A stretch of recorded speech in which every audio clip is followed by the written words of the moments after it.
Help mother at home.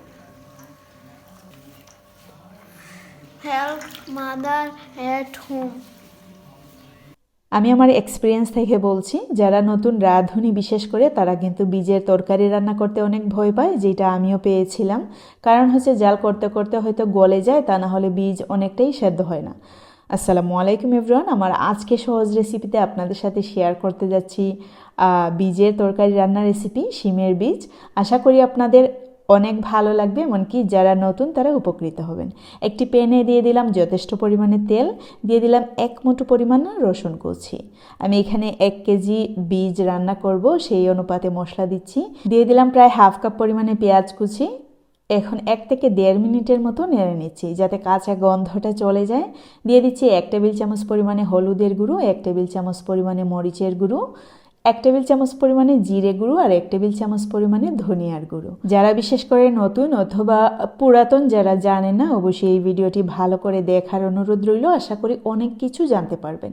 স্বাদ মতো লবণ দিয়ে দিলাম। আর এইখানে জিরে দেওয়ার কারণ হলো বীজে কিন্তু হ্যাংলা একটা গন্ধ থাকে, ওই গন্ধটা আপনারা পাবেন না। এমনকি আমি যেহেতু আজকে বোয়াল মাছ দিয়ে রান্না করব, বোয়াল মাছ কাঁচা রান্না করলে যখন আমরা ফ্রাই ছাড়া রান্না করি তখন কিন্তু একটা গন্ধ থাকে, ওই গন্ধটাও থাকবে না। যেহেতু আমরা অনেক মাছ একসাথে এনে ফ্রিজে রেখে দিই, ফ্রিজ থেকে যখন বের করে রান্না করি অনেক সময় একটা গন্ধ থেকে যায়।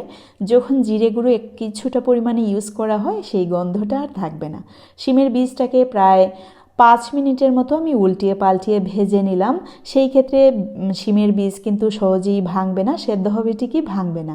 অবশ্যই 5-6 মিনিটের মতো ভেজে নেওয়ার চেষ্টা করবেন, চুলার আগুন মিডিয়াম টু লো ফ্লেমেতে রেখে। তারপরে আপনারা নিশ্চয়ই দেখেছেন আমি কিন্তু ধনেপাতা কুচি, কাঁচামরিচ, মাছ দিয়ে দিলাম। মাছ দিয়ে দেওয়ার পরেই অবশ্যই খুব ভালো করে নেড়ে নেবেন, যেহেতু মাছ এখনও অনেকটাই শক্ত আছে। যখন জাল হয়ে যাবে এতটা সুন্দর করে কিন্তু নাড়া যাবে না। তো দেখতে পাচ্ছেন 2 থেকে 3 মিনিট পর আমি পানি অ্যাড করলাম। ঝোল অবশ্যই আপনাদের পছন্দ মতো, অবশ্যই বেশি পরিমাণে ঝোল ইউজ করার চেষ্টা করবেন, পানি ইউজ করার চেষ্টা করবেন।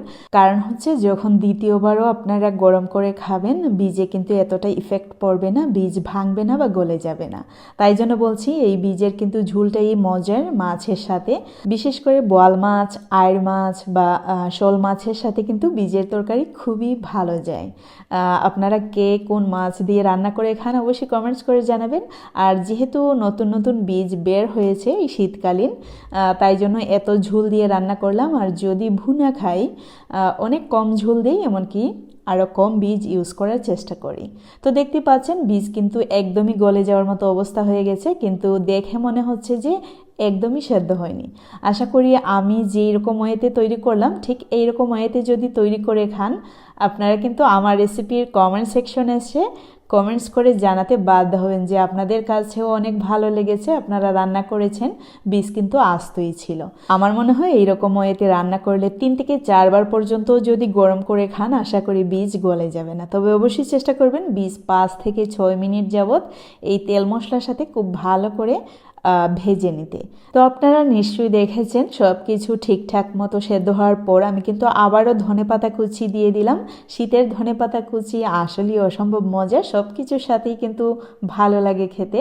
আমি চুলার আগুন অলরেডি অফ করে দিয়েছি। যারা নতুন তারা অবশ্যই ভালো করে শিখে রাখবেন। আমার রেসিপি কিন্তু এই পর্যন্তই। আশা করি আপনাদের কাছে অনেক ভালো লেগেছে। ভালো লাগলে একটি লাইক দিতে ভুলবেন না, বেশি ভালো লাগলে সাবস্ক্রাইব, আর বেশি ভালো লাগলে ফ্রেন্ডস, ফ্যামিলি, এমনকি নতুনদের সাথে শেয়ার করতে ভুলবেন না। আজকে এ পর্যন্তই। See you in the next video. Till then bye, আল্লাহ হাফেজ।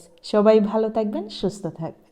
আর হ্যাঁ, আরেকটি কথা, যখন 1 কেজি পরিমাণ বা তারও বেশি বীজ রান্না করা হয় তখন কিন্তু আমার ঘরে ছোট বড় সবাই আমাকে বীজ বানাতে সাহায্য করে, খোসা ছুলাতে।